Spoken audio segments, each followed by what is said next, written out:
Astaghfirullah. Bismillahirrahmanirrahim. Assalamualaikum warahmatullahi wabarakatuh.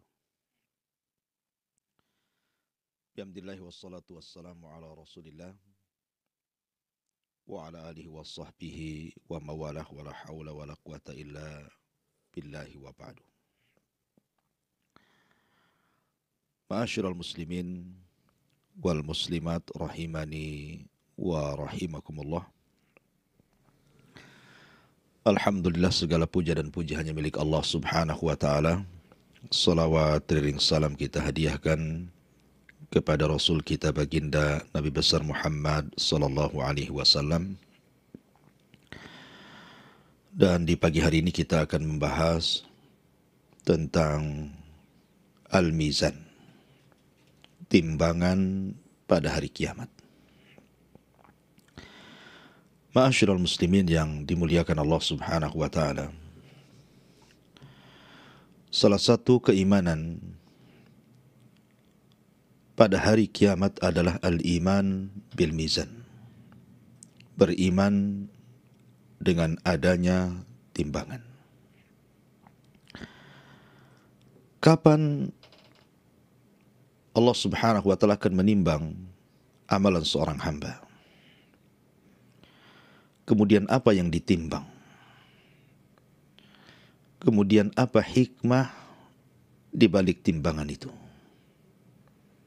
Apa saja amalan-amalan yang bisa memberatkan timbangan? Dan apa saja amalan-amalan yang bisa meringankan timbangan? Inilah yang kita akan bahas 1 jam ke depan.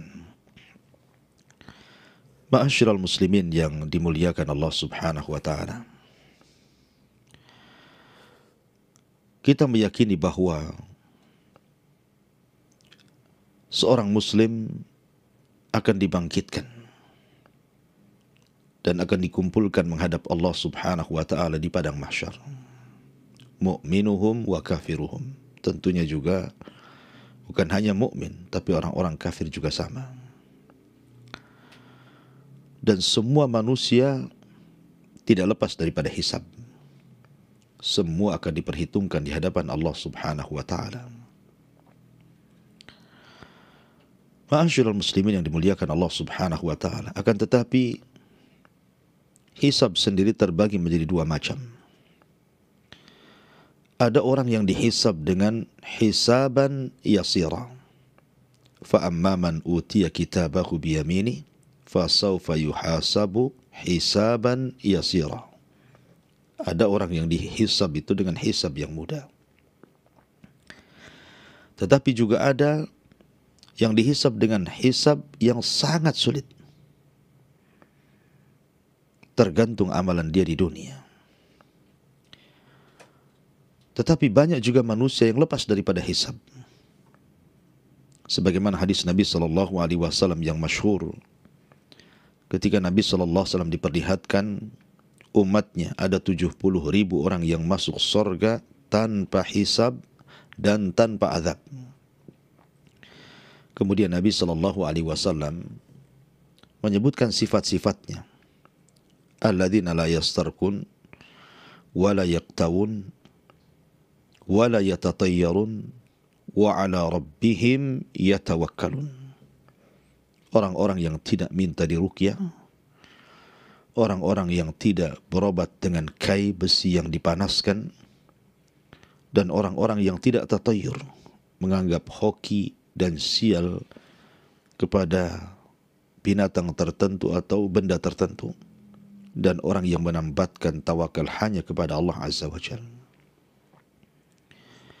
Ma'asyiral muslimin yang dimuliakan Allah Azza wa Jalla, tentu hisab ini sesuatu yang melelahkan bagi manusia, karena mereka harus tinggal di padang mahsyar itu 50.000 sana, 50.000 tahun. Apakah ini berlaku kepada seluruh manusia akan tinggal di padang mahsyar itu 50.000 sana, 50.000 tahun? Apakah hanya berlaku kepada orang-orang kafir saja? Sebagian para ulama mengatakan bahwa lamanya waktu ini hanya diberikan kepada orang-orang kafir. Tetapi orang-orang yang beriman, maka mereka disesuaikan dengan hisabnya. Kalau hisabnya yasira, mudah, maka dia tidak akan tinggal lama di situ. Tapi kalau hisabnya asira, sangat sulit, tentu juga akan lama tinggal di padang mahsyar dan melamakan proses jaza balasan bagi dia. Al-Imam Al-Qurtubi rahimahullahu ta'ala mengatakan bahwa letak timbangan itu setelah hisab. Dan ingat bahwa hisab juga bisa menentukan kemana arah orang ini masuk surga ataukah masuk neraka. Ada sebuah hadis dari Aisyah Ummul Mukminin radhiyallahu an, ketika Nabi SAW mengatakan, laisa ahadun yuhasabu illa halak. Tidak ada manusia yang dihisab kecuali pasti akan binasa. Maka Ummul Mukminin Aisyah radhiyallahu anha mengatakan, ya Rasulullah, ja'alanillahu fidaka, alaysa yaqulullahu azza wa jal, fasawfa yuhasabu hisaban yasira. Ya Rasulullah, semoga Allah subhanahu wa ta'ala menjadikan diriku sebagai tebusan dirimu. Bukankah Allah subhanahu wa ta'ala telah berfirman, adapun orang-orang yang diberi catatannya dengan tangan kanannya, fasawfa yuhasabu hisaban yasira, maka dia akan dihisab dengan hisab yang mudah. Kenapa pula kemudian Anda mengatakan tidak ada seorang hamba yang dihisab pasti akan binasa?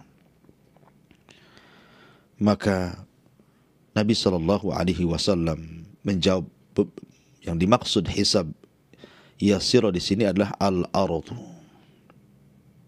hanyalah pembentangan catatan amal, bukan nukish, bukan orang ini kemudian berdialog dengan Allah Azza wa Jalla dengan cara munaqashah. Munaqashah itu artinya berdebat duluan. Kata para ulama mengatakan bahwa hisab itu terbagi dua. Ada hisabul ardi, dan inilah hisaban yasira. Ada hisab yang asir, yang sangat sulit, apabila Allah subhanahu wa ta'ala bermunaqashah, berdebat dulu dengan hamba ini. Lah seorang yang beriman, mereka yang sudah ditentukan masuk surga, maka hisabnya adalah hisabul ardi. Apa hisabul ardi di sini? Maksudnya diingatkan akan nikmat-nikmat Allah, tapi tidak dituntut untuk bertanggung jawab akan nikmat itu. Sebagaimana Allah subhanahu wa ta'ala digambarkan dalam hadis Nabi SAW, Inna Allah subhanahu yakhlu yawmal qiyamati bi'abdihil mu'min wa yukarriruhu bidhunubihi fayaqulu qad satartuha alayka fid dunya wa ana aghfiruha laka al-yawm. Kata Nabi SAW, sesungguhnya Allah subhanahu wa ta'ala akan memanggil hambanya seorang mukmin pada hari kiamat. Kemudian akan diingatkan akan dosa-dosanya, akan diingatkan tentang nikmat dan dosa-dosanya. Bukankah sudah kamu di dunia pernah melakukan ini dan itu? Maka hamba ini mengatakan iya. Bukankah kau sudah melakukan ini? Kata mukmin ini iya. Bukankah sudah melakukan itu? Kata mukmin ini iya. Tetapi Allah katakan, sungguh aku sudah tutupi dosa-dosamu di dunia, maka hari ini ku ampun dosa-dosamu. Artinya dia tidak dituntut untuk bertanggung jawab dari nikmat yang dilalaikannya. Berbeda dengan hisab yang kedua, hisab yang sulit bagi seorang hamba ketika dia bermunaqashah dengan Allah Azza wa Jal, berdebat dengan Allah Azza wa Jal. Dan ini yang diisyaratkan di dalam ayat Al-Quranul Karim, wa man adlamu mimman iftara 'ala Allahi kadiban ulaika yu'raduna 'ala rabbihim wa yaqulul ashhad haula'i alladhina kadzabu 'ala rabbihim ala la'natullah 'ala zalimin. Dan barang siapa, maka siapa lagi yang lebih zalim daripada orang yang kemudian berlaku dusta terhadap Allah? Merekalah yang kemudian dibentangkan hisabnya di hadapan Rabb mereka, dan para malaikat akan mengatakan merekalah orang-orang yang telah mendustakan Rabb mereka. Ingatlah laknat Allah kepada orang-orang zalim. Jadi orang yang kedua ini dihisab, dituntut untuk bertanggung jawab akan dosanya. Bukankah aku sudah berikan kau mata, kemana kau gunakan? Bukankah aku sudah memberikan telinga, kemana kau gunakan? Bukankah aku sudah memberikan lisan, anggota badan, kemana kau gunakan? Jadi dituntut untuk bertanggung jawab akan nikmatnya. Itulah yang disebut sabda Nabi, man nukisha halak, siapa yang kemudian berdebat dengan Allah Azza wa Jal, maka dia akan hancur. Ma'asyiral muslimin yang dimuliakan Allah Subhanahu wa taala. Sekali lagi bahwa setelah proses hisab ini yang melelahkan bagi kaum muslimin, terutama bagi hisabnya yang sangat sulit, maka setelah kemudian selesai hisab, maka ulama mengatakan barulah terjadi apa yang disebut dengan al-mizan. Inilah pembahasan kita, timbangan amal. Ma'asyiral muslimin yang dimuliakan Allah Azza wa Jalla. Di dalam Al-Quranul Karim, Allah Subhanahu wa taala berfirman, "Wa nada'ul mawazinal qista li yaumil qiyamah, fala tudlamu nafsun syai'a wa in kana mithqala habbatin min khardalin ataina biha wa kafa bina hasibin." Dan kami akan letakkan timbangan-timbangan keadilan pada hari kiamat. Ingat, timbangan ini besar, melebihi besarnya langit dan bumi. Karena dalam sebuah hadis Nabi SAW, ketika Musa alaihi salatu wassalam datang menghadap Rabbnya dan mengatakan, "Ya Rabb, alimni du'aan adhkuruka bika." Wahai Rabb, ajarkan kepadaku doa yang aku bisa berzikir dengan doa itu kepadamu. Maka Allah mengatakan, "Qul ya Musa la ilaha illallah." Wahai Musa, katakan la ilaha illallah. Maka Musa mengatakan, "Ya Rabb, kullun nas yaquluna hadha." Semua manusia mengucapkan kalimat ini, aku ingin yang lain. Tapi Allah mengatakan, "Qul ya Musa la ilaha illallah." Kenapa? Karena Allah mengatakan kepada Musa, seandainya langit dan bumi diletakkan di sebuah timbangan neraca, kemudian la ilaha illallah ditimbangan di neraca satunya, malat bihinna la ilaha illallah. Tentu la ilaha illallah akan lebih berat dibandingkan dunia dan isinya, dan juga langit dan isinya.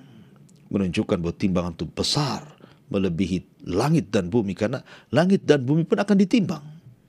Tentu timbangan harus lebih besar dibandingkan yang ditimbangnya. Dan ingat, timbangan ini adalah timbangan keadilan. Tidak ada yang dirugikan sama sekali. Tidak sebagaimana timbangan di dunia. Terkadang dikurangi, terkadang dilebihkan. Tapi timbangan di akhirat tidak akan dikurangi, tidak akan dilebihkan. Karena ini merupakan keadilan Allah Azza wa Jal, "Wa nada'ul mawazinal qista di yaumil qiyamah." Dan kami akan letakkan timbangan-timbangan keadilan pada hari kiamat. "Fala tudlamu nafsun syai'ah." Tidak ada satu jiwa pun yang dizalimi oleh Allah Azza wa Jal. Di mana? Wa in kana mithqala habbah, walaupun hanya sebiji habbah darah, min khardalin ataina biha, kami tetap akan menimbangnya. Wa kafa bina hasibin, cukuplah kami yang menghisabnya. Ma'asyiral muslimin yang dimuliakan Allah Subhanahu wa taala. Kemudian juga Allah Subhanahu wa taala berfirman tentang timbangan ini, "Faman thaqulat mawazinu faulaika humul muflihun.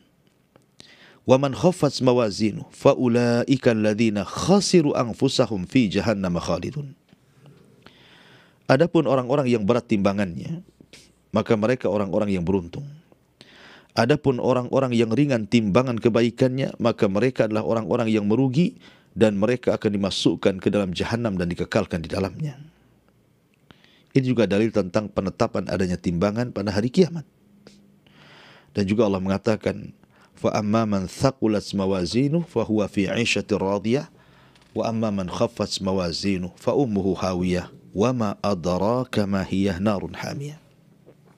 Barang siapa yang berat timbangan kebaikannya, maka dia akan diberikan kehidupan yang diridhoi oleh Allah. Tapi siapa yang ringan timbangan kebaikannya, maka dia akan dijebloskan ke dalam neraka hawiyah. Apa itu neraka hawiyah? Neraka yang sangat panas, kata Allah. Ini di antara dalil-dalil dari Al-Quran. Tetapi banyak sekali dalil-dalil yang tidak bisa disebutkan. Kemudian juga hadis dari Nabi SAW tentang penetapan adanya timbangan.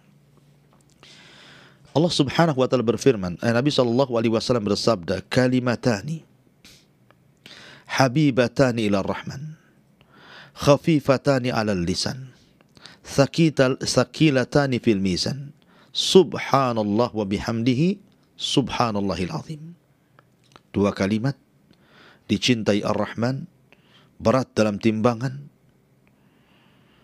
dan sangat ringan di lisan, subhanallah wa bihamdihi, subhanallahil azim. Maka siapa yang memperbanyak doa subhanallah atau zikir subhanallah bihamdi subhanallahil azim, maka dia sedang memberatkan timbangannya. Karena Rasul mengatakan khafifatani 'alal lisan, thaqilatani fil mizan. Dua kalimat yang ringan tapi memberatkan timbangan. Jadi ada timbangan. Kemudian juga Nabi SAW mengatakan, at-tuhuru syatrul iman walhamdulillah tamla'ul mizan. Kalimat subhanallah separuh daripada keimanan. At-tuhur maksudnya kebersihan itu separuh daripada keimanan. Dan kalimat alhamdulillah memenuhi dan memberatkan timbangan.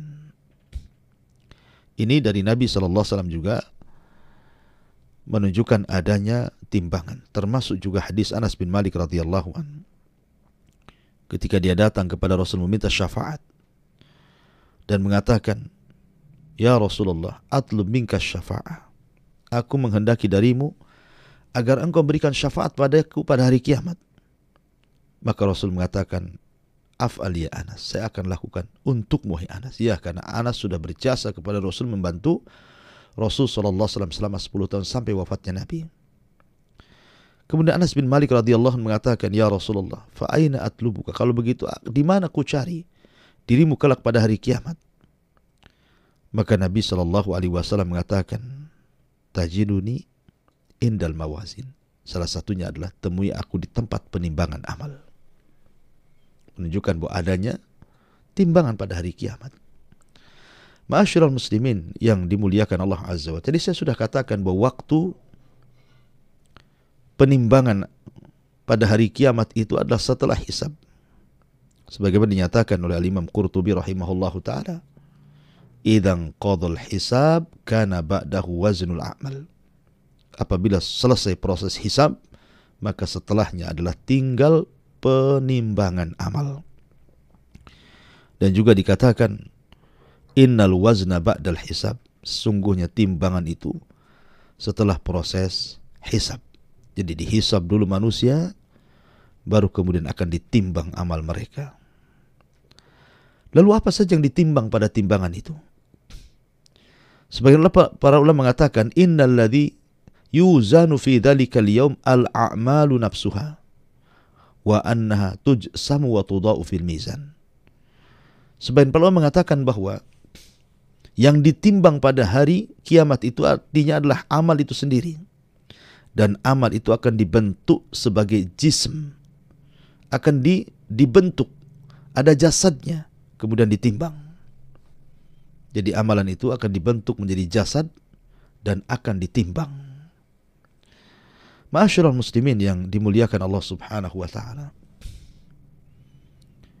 Sebagian ulama juga mengatakan bahwa 3 perkara yang akan ditimbang. Pertama, orangnya. Yang kedua, amalnya. Dan yang ketiga, catatannya. Tapi Anda harus paham bahwa ketika saya katakan bahwa orangnya pun ikut ditimbang, Anda harus bedakan antara timbangan di dunia dengan timbangan di akhirat. Kalau timbangan di dunia, manusia itu kemudian ditimbang, tentu yang besar, yang gemuk akan lebih berat dibandingkan yang kecil dan yang kurus dan yang krempeng. Tapi bukan itu barometer di akhirat timbangan. Bukan karena badan besar atau badan kecil sehingga timbangan itu memberat atau meringan, bukan. Karena nanti pada hari kiamat akan didatangkan orang yang paling gemuk di bumi, didatangkan di hadapan Allah kemudian ditimbang. Rupanya beratnya tidak sampai melebihi sayap seekor nyamuk. Tapi ada orang yang ditimbang oleh Allah, badannya kecil. Seperti kisah Abdullah bin Mas'ud radhiyallahu an. Ketika dia naik pohon kurma, datang angin, menyingkap pakaiannya, terlihat kedua betisnya seolah-olah hanya daging yang dibalut kulit, daging yang dibalut tulang. Saking kurusnya Abdullah bin Mas'ud radhiyallahu anhu. Sahabat pun tertawakan Abdullah bin Mas'ud. Karena apa? Diqqati syaqqaihi. Karena kurusnya betis Abdullah bin Mas'ud ini. Semua sahabat tertawa. Maka Nabi SAW mengatakan, jangan kalian tertawakan kedua betis Abdullah bin Mas'ud.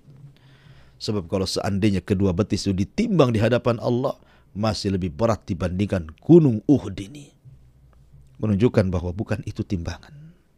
Dan berbeda mikias aturan timbangan dunia dengan akhirat. Karena yang ditimbang itu bukan hanya manusianya, tetapi amalannya dan juga catatannya. Dan itulah yang menentukan berat dan tidaknya sebuah timbangan. Ma'asyiral muslimin yang dimuliakan Allah Azza wa Jalla. Lalu apa hikmahnya? Kenapa Allah Subhanahu wa ta'ala membuat timbangan amal bagi hamba-hambanya pada hari kiamat? Yang pertama, zuhur athari asma'illahi wa sifatih. Untuk menampakkan pengaruh-pengaruh nama-nama Allah dan pengaruh sifat-sifat Allah Subhanahu wa ta'ala. Fallahul alimul khabir al-muhsi. Bahwa Allah Subhanahu wa ta'ala zat yang maha alim dan maha menyingkap segalanya. Sehingga ketika manusia ditimbang, tidak ada yang tersembunyi bagi Allah Subhanahu wa ta'ala. Dan itu menunjukkan tentang nampaknya pengaruh daripada nama dan sifat bagi Allah, di mana Allah itu alim, mengetahui segalanya. Maka dengan timbangan itu baru hamba mengetahui ternyata amalan baiknya lebih berat ataukah amalan buruknya yang lebih berat. Kemudian yang kedua, bayanu qudratihi ta'ala. Bahwa dengan adanya timbangan ini menjelaskan tentang kemampuan Allah untuk menghisab makhluknya. Kemampuan Allah untuk menghisab makhluknya, di mana baik kecil ataupun besar tetap ada nilainya. Makanya Allah mengatakan, faman ya'mal mithqala dzarratin khairan yara wa man ya'mal mithqala dzarratin syarran yara. Apa itu dzarrah? Dzarrah itu kalau Anda sedang dalam rumah, kemudian datang cahaya matahari lewat jendela, kemudian Anda buka jendela itu, kemudian Anda melihat ada debu yang berterbangan di antara cahaya-cahaya matahari itu. Itu disebut dzarrah. Barang siapa yang beramal sebiji dzarrah itu, tetap Allah akan balas. Jika kebaikan, Allah balas kebaikan. Jika keburukan, Allah balas dengan keburukan. Faman ya'mal mithqala dzarratin syarran yara. Ma'asyiral muslimin yang dimuliakan Allah Azza. Jadi hikmah yang kedua, bayanu qudratihi. Bahwa Allah Subhanahu wa ta'ala sangat mampu menghisab, baik yang kecil ataupun yang besar. Kemudian yang ketiga, izharu annahu la tusawi bainal muhsin wal musi. Ingatlah bahwa dengan adanya timbangan, Allah hendak membedakan bahwa tidak sama orang-orang yang berlaku kebaikan dan orang yang berlaku kejahatan. Di mana para pelaku kebaikan akan memberatkan timbangan baiknya, dan para pelaku kejahatan akan memberatkan timbangan jahatnya. Oleh karena itulah maka Allah Subhanahu wa ta'ala mengatakan, wa man ya'mal mithqala dzarratin khairan yara wa man ya'mal mithqala dzarratin syarran yara. Kemudian yang keempat, farhatul mu'min wa hazyul kafir. Bahagianya seorang mukmin dan tersiksanya orang kafir ketika di tempat penimbangan amal. Makanya jangan pernah meremehkan sekecil apapun kebaikan, karena semua akan ditimbang. Rasul mengatakan, la tahkiranna minal ma'rufi syai'an walau an talqa wajhaka li akhika biwajhin talqin. Jangan kau remehkan sekecil apapun kebaikan, walaupun hanya melemparkan senyum kepada saudaramu. Boleh jadi lemparan senyum inilah yang menjadikan pembuka pintu surga bagi kita. Karena semua akan ada balasannya, semua ada hisabnya, semua ada timbangannya. Kemudian yang kelima, yang keenam, iqamatul mawazin fiha iqamatul hujjah. Bahwa dengan ditegakkannya timbangan-timbangan itu, sebenarnya hakikatnya Allah sedang menegakkan hujjah kepada kita.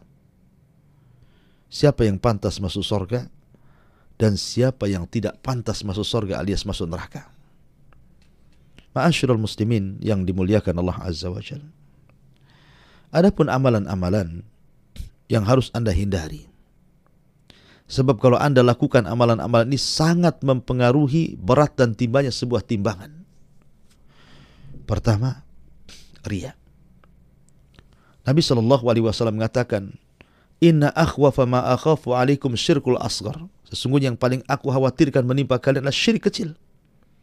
Kila, dikatakan, apa itu syirik kecil wahai Rasul? Maka Rasul mengatakan, ar-riya. Anda beramal ingin dipandang manusia.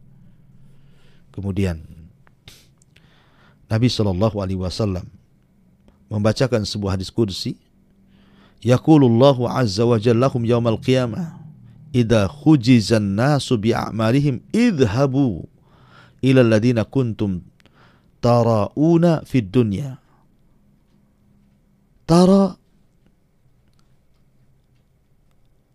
Tara'una fid dunya. Allah berfirman di hari kiamat, apabila manusia dibalas dengan amal-amal mereka, maka Allah perintahkan, pergilah kepada orang-orang yang ketika di dunia kau meminta pujian dari mereka. Pergi kepada mereka. Ya, ingat bahwa seseorang akan membalas dengan dirinya sendiri. Dan tidak ada campur orang lain. Dan orang yang dibuat riya oleh dia tidak ada manfaatnya pada hari kiamat. Karena pada hari kiamat yang menentukan Allahu Jalla fi'ula dengan permintaan syafaat para nabi dan yang lainnya. Ma'asyiral muslimin yang dimuliakan Allah Azza wa Jalla. Termasuk juga dari sini menunjukkan bahwa riya itu salah satu peringan timbangan pada hari kiamat. Maka jangan pernah riya, karena itu penyebab kenapa timbangan kita akan ringan di hadapan Allah Subhanahu wa ta'ala.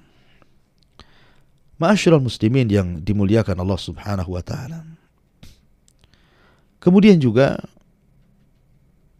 yang bisa memberatkan timbangan adalah seseorang melakukan kezaliman sampai merugikan orang lain.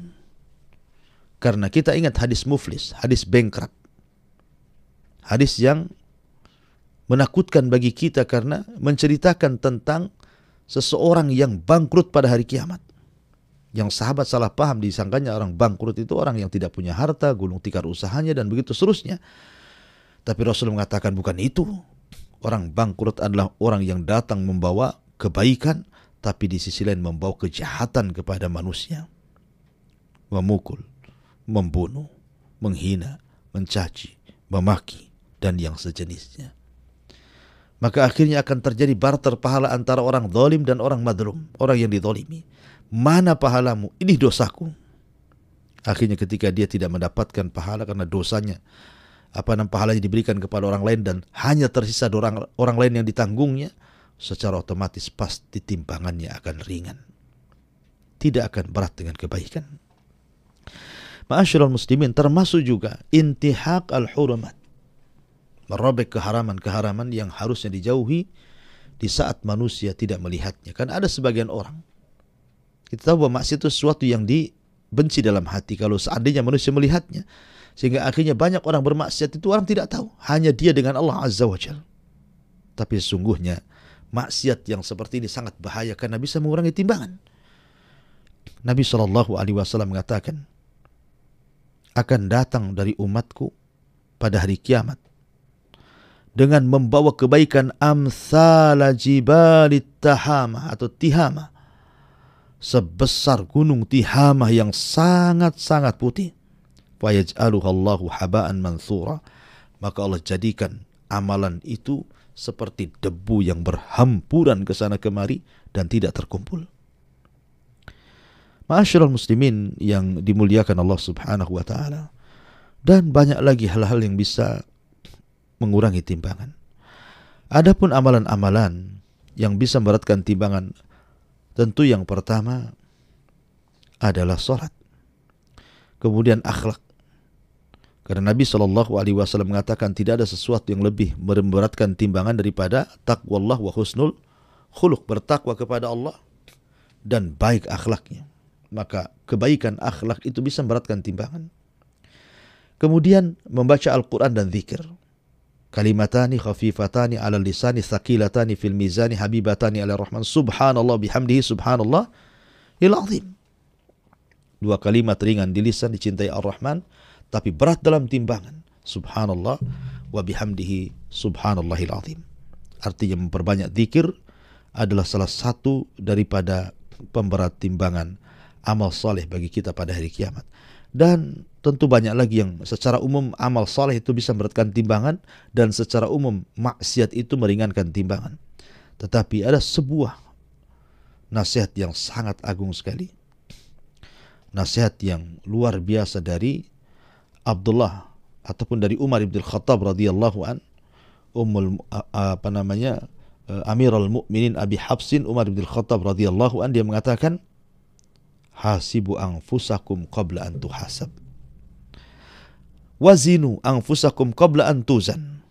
Hisablah diri-diri kalian sebelum Allah nanti yang menghisapnya, dan timbanglah amal kalian sekarang di dunia sebelum Allah menimbang amal kalian di akhirat. Kemudian Umar bin Khattab radhiyallahu mengatakan dan mengulang-ulang, kemudian mengatakan, wa tazinul lil ardil akbar yauma idzin tu'raduna la takhfa minkum khafiyah. Dan timbanglah lil ardil akbar, nanti pada hari manusia dikumpulkan di padang mahsyar, hari yang sangat besar, di mana pada hari itu akan ditampakkan dan tidak ada yang disembunyikan sedikit pun di hadapan Allah Subhanahu wa taala. Kenapa?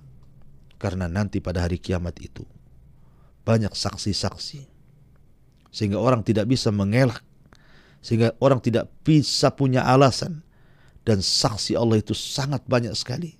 Bahkan salah satunya adalah anggota badan kita sendiri akan menjadi saksi pada hari kiamat. Sebagaimana Allah Subhanahu wa taala ketika menjelaskan tentang bagaimana saksi-saksi pada hari kiamat, al-yawma nakhtimu ala afwahihim wa tukallimuna aydihim wa tashhadu arjuluhum bima kanu yaksibun. Pada hari ini kami kunci mulut-mulut mereka, kami suruh bicara tangan-tangan mereka, dan kami jadikan kaki-kaki mereka menjadi saksi. Bahkan ketika kulit bersaksi di hadapan Allah Subhanahu wa taala, wa qalu li juludihim lima syahidtum alaina. Berkatalah badan kepada kulitnya, kenapa kau berani-berani bersaksi untuk badanmu sendiri? Maka sang kulit pun mengatakan, antakanallah, Allah yang membuat aku bicara. Aku dulu tidak bisa bicara di bumi, tapi sekarang di akhirat Allah buat aku bisa bicara. Subhanallah. Sampai kepada anggota badan kita akan menjadi saksi.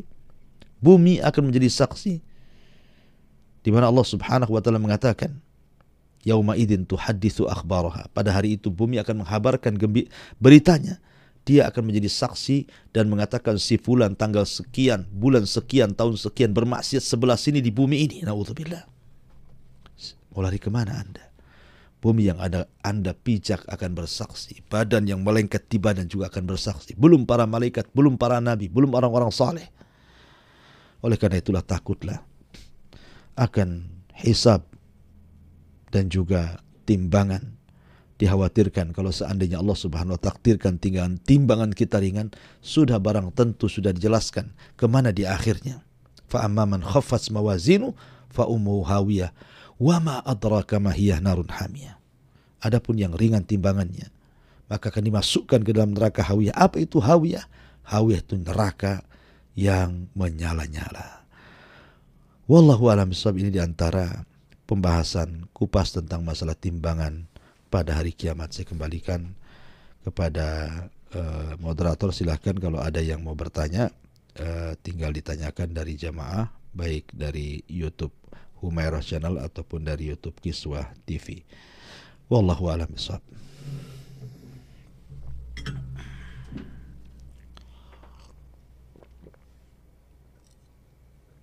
Baik. Dari akun YouTube Fadli Nasuha. Assalamualaikum Ustadz, ana mau bertanya. Fadli, pernah terjerumus dalam dosa waktu masa muda kemudian bertobat. Berharap kepada Allah semoga tobat nasuha karena hatinya sedih dan pilu. Akan tapi seringkali terlintas Pertanyaan, apakah mungkin Allah itu menyamakan dengan orang-orang yang tidak pernah melakukan dosa besar selama hidupnya, di mana dia merasa lebih rendah derajatnya dibandingkan dengan orang lain? Iya, begini. Pada hari kiamat ada kisah tentang bitokoh. Bitokoh itu kartu yang bertuliskan la ilaha illallah. Jadi datangkan pada hari kiamat seorang laki-laki yang mungkin ketika di dunia tidak pernah dapat hidayah. Maksiat aja kerjanya. Tetapi sebelum wafatnya, dia mendapatkan hidayah dengan mengucapkan la ilaha illallah. Maka kemudian Allah Subhanahu wa taala panggil orang ini yang hanya mendapatkan hidayah la ilaha illallah saja. Selebihnya maksiat semuanya. Datangkan orang ini di hadapan Allah Azza wa Jalla. Dan dia pun membawa 99 catatan amalnya. Kemudian Allah Subhanahu wa taala mengatakan, bentangkan satu catatan amalmu dari 99 catatan amalmu. Dibentangkanlah catatan amalnya itu. Rupanya jaraknya sejauh mata memandang. Semua kesalahannya, tidak ada kebaikan satupun. Akhirnya dia pun putus asa dan mengatakan, pasti akan masuk ke dalam neraka ini. Tapi Allah Subhanahu wa taala tiba-tiba mengatakan, ya Rabb, coba periksa catatan itu. Apakah ada malaikatku yang mendolimi sehingga salah catat apa yang kau buat? Orang ini mengatakan tidak, karena termasuk khususnya hisab ini orang dihafalkan kejadian di dunia sedetail mungkin untuk disamakan dengan catatannya. Akhirnya kemudian ketika dia putus asa, kata Allah mengatakan, tidak, kau punya amalan yang bisa memberatkan timbangan amalanmu. Dikeluarkanlah bitokoh, tulisannya la ilaha illallah. Artinya bahwa kalau Anda pernah berbuat dosa, kemudian bertobat kepada Allah Subhanahu wa taala, dan dengan tobatan nasuha penuh dengan penyesalan, tidak akan mengulang lagi dan memperbaiki dengan keadaan mengikuti yang jahat dengan kebaikan, maka akan diterima di hadapan Allah Azza wa Jalla, dan Anda termasuk orang mulia. Karena Allah sangat mencintai orang yang bertobat, di mana orang dikatakan bertobat kecuali sudah melakukan dosa. Wallahu a'lam bishawab. Ya, dari akun YouTube Nafo ya Haryanto. Akun YouTube Nafo Haryanto. Ustadz, saya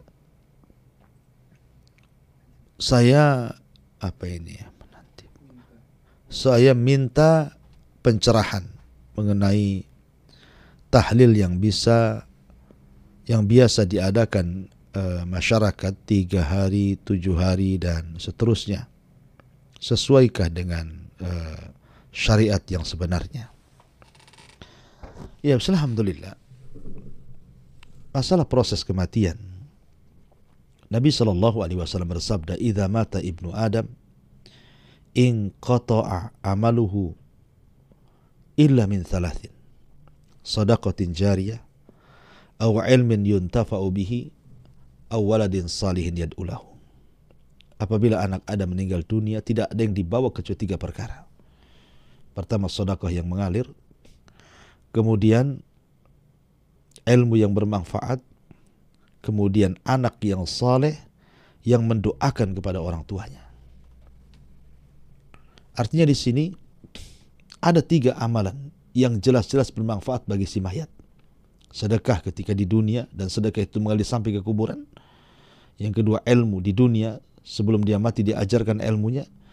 Kemudian dia punya anak sebelum mati, dia didik anaknya sehingga menjadi anak yang soleh dan mendoakan dia pada hari ketika Anda sudah meninggal. Dan itu manfaat doanya sampai kepada orang yang didoakan. Ma'asyiral muslimin yang dimuliakan Allah Azza wa Jalla, maka sebaiknya kalau ada salah seorang di antara kita yang meninggal dunia, maka apa yang harus kita lakukan? Yang paling penting adalah mendoakan. Mendoakan agar dia sukses dari fitnah kubur dan mendapatkan nikmat kubur. Mendoakan kebaikan. Yang kedua, bersedekah untuk orang yang meninggal. Karena bersedekah kepada orang yang meninggal itu akan sampai. Ya. Kemudian juga selain bersedekah adalah kalau Anda seorang anak ingin membantu orang tuanya, maka Anda berbuat baik, berbuat soleh. Secara otomatis kesolehan Anda akan sampai kepada orang tua Anda. Apalagi Anda sampai mendoakan kepada orang tua. Rabbighfirli wali walidai warhamhuma kama rabbayani shaghira. Ya. Jadi lakukanlah yang jelas-jelas disunahkan, yang jelas-jelas diperintahkan oleh Allah dan Rasulnya, dan jauhi hal-hal yang belum ada dalilnya. Wallahu a'lam. Assalamualaikum Ustaz, salam kenal dari pesisir selatan Sumbar. Nama saya Lena. Aku ingin bertanya sama Ustaz, tafadhali. Saya disuruh berpisah dengan suami oleh mertua saya karena sang mertua tidak suka dengan saya. Pertanyaan saya, apakah kita berdosa jika melawan perkataan mertua, dan apa solusi untuk anak Ustaz? Ya, jangan mau. Kalau disuruh bercerai oleh orang tua, lihat maslahatnya. Apa alasan orang tua memerintahkan Anda untuk bercerai? Ya, memang ada dulu sejarah bahwa seperti Ibrahim ketika memerintahkan Ismail putranya untuk bercerai, Ismail langsung menceraikan. Ya, karena istri memang buruk akhlaknya. Istri yang pertama Ismail buruk akhlaknya, Ibrahim tahu dan mengujinya. Makanya suruh ceraikan, cari yang lain yang baik. Maka dia pun ceraikan dan cari yang baik. Kemudian juga di zaman Umar bin Khattab radhiyallahu an memerintahkan Abdullah ibn Umar untuk menceraikan istrinya. Abdullah bin Umar pun menjelaskan dan menceraikan istrinya ketika itu sedang haid. Maka Rasul tahu, kata Rasul, balik lagi, rujuk lagi, nanti kalau hendak menceraikan jangan di waktu haid.